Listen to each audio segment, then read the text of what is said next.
نوار، انت لإمتى تضل تلعب على البلاي ستيشن وتضيع وقتك؟ ما عندي شيء اعمله، شو بدك يعني اعمل يعني؟ بتعرف انه وقتك هذا اللي عم تضيعه على البلاي ستيشن بتقدر تطلع منه مصاري؟ كيف يعني؟ ما فهمت. تعال اقول لك كيف. في تطبيق اسمه لانجارو.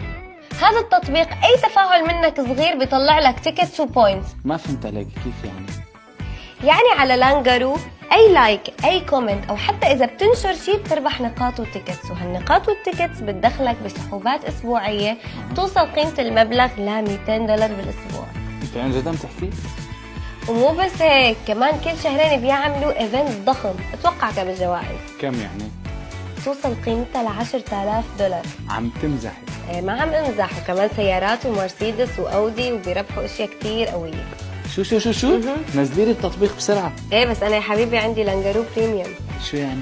يعني فرصتي بالربح بتتضاعف 20 مرة أكثر منك. وكمان في البنكاست محتوى البريميوم بيظهر بالتوب، وأول ما بتدخل مدينة أو منطقة بتشوف فيديوهاتهم أول شي. هذا يعني ظهور أكثر، تفاعل أكثر، وفرص أكبر. مو إجباري، بس إذا بتحب تنشر وبتحب الناس تشوفك البريميوم بيعطيك فرق واضح. عرفت ليش طول الوقت على التليفون. اعطيني شوي. ما عم ضيع وقت. طب تعي نزلي بوست بدي اعلق لك بسام.